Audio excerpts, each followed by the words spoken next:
Hai semua, welcome back to my channel. Di video ini aku pengen cerita santai tentang pekerjaan aku dan berbagi tips untuk kalian yang juga punya profesi yang sama kayak aku. Buat yang baru aja nonton video aku, hi, welcome. I am Miss Dinda and I am a teacher, especially an English teacher. Nah, apa yang aku mau bahas di sini? Buat aku, pekerjaan sebagai guru itu nggak mudah ya, karena sebenarnya guru itu nggak cuma ngajarin murid doang, tapi sebelum mengajar dan setelah mengajar ada proses-proses atau pekerjaan lain yang emang harus dikerjakan. Dari yang bikin media pembelajaran, terus mengajar langsung, bikin latihan untuk Dari yang bikin media pembelajaran, mengajar, bikin latihan untuk evaluasi siswa, mengamati perkembangan siswa, ngasih assessment, bikin laporan nilai, dan masih banyak lagi. Banyak kan? Ya kan? Jadi nggak heran kalau seorang guru itu juga bisa burn out atau kelelahan secara mental dan juga secara fisik. Aku pun sebagai guru yang baru 8 tahun sempat ngerasain yang namanya burnout. When I felt burnout and had nothing to do, aku coba cari tahu apa sih yang sebenarnya bikin guru itu burnout. Nah, finally aku menemukan ada 4 hal yang bisa jadi kendala atau menyebabkan yang namanya burnout tadi. Oke, tonton videonya sampai akhir ya, cause I wanna give you some tips.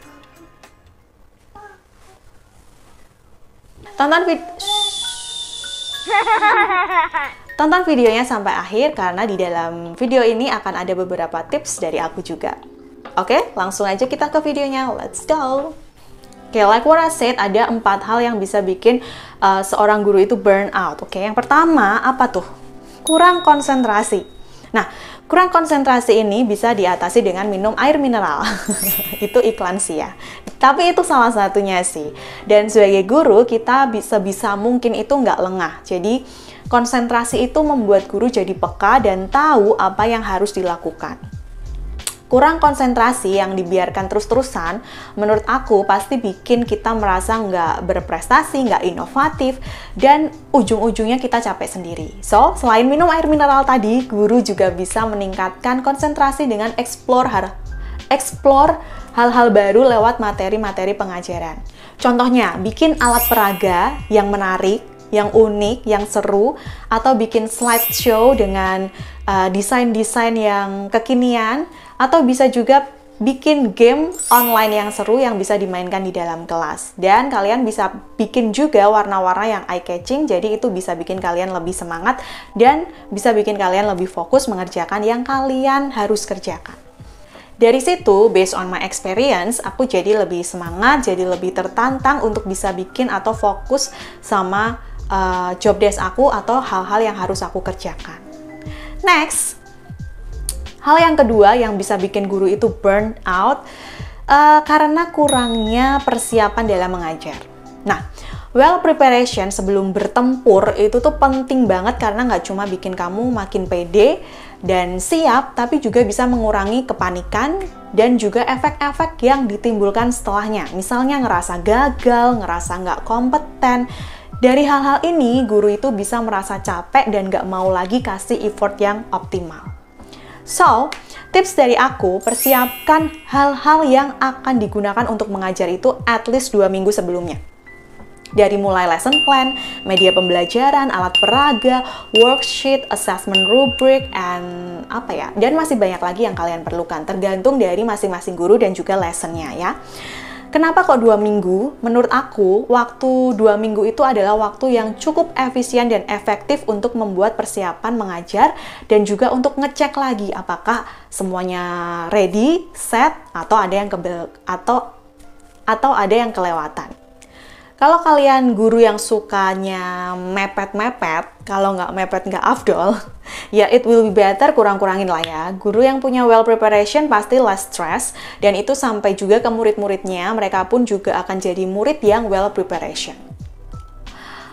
Alright, ketiga, kesulitan mengenal karakter murid yang of course beragam ya. Jadi hal ini pun bisa bikin guru jadi burnout. Bisa dibayangkan, mungkin nggak sanggup ya kalau kita itu sendiri terus harus mengenal around 20 students, 20 murid dengan karakter yang beda-beda. Ya menurut aku emang nggak gampang dan butuh effort. Jujur yang bikin burnout jujur yang bikin burnout di aku itu adalah memahami murid yang memang karakternya unik. Nah, menurut aku sebagai guru, we don't need to push ourselves untuk fokus kenal semua karakter murid kita deeply gitu. Karena sebenarnya yang paling penting itu adalah guru membangun relasi dengan murid-muridnya. Kalau relasi itu sudah kebentuk, udah built in, so akan lebih mudah mengenal mereka one by one, even yang mungkin paling sulit untuk didekati. Cara bangun relasi sih gampang-gampang aja. Posisikan diri kita itu sebagai mentor yang menemani mereka berproses. Jadi murid-murid kita itu juga akan ngerasa nyaman dan tetap respect to their teachers. Yang keempat, kesulitan menemukan bakat dan minat murid. Ini juga salah satu hal yang bisa jadi penyebab guru menjadi burnout. Seringkali seorang guru itu berpikir kalau mereka nggak bisa mengamati dan mencari tahu apa yang disukai sama muridnya. Jadi yang dilakukan cuma ngasih catatan, ngajar seadanya, kasih nilai, udah gitu selesai. Hal ini kalau terus-terusan ada atau terus-terusan terjadi, pasti akan bikin guru itu boring dan akhirnya ya melakukan seadanya. In the end, burnout. Yang aku lakuin di poin ini cukup simple dan sederhana. Aku suka cara menyampaikan lesson itu dengan berbagai metode, yaitu audio, visual, dan juga kinesthetics. Kenapa? Kenapa kok sampai 3 metode? Untuk ngerti di mana murid aku itu mudah nangkep apa yang dipelajari, makanya aku pakai 3 metode yang tadi aku sebutin. Kamu gitu juga nggak? Kalau ya, komen di bawah ya. Misal, aku lagi mengajar tentang vocabulary of weather.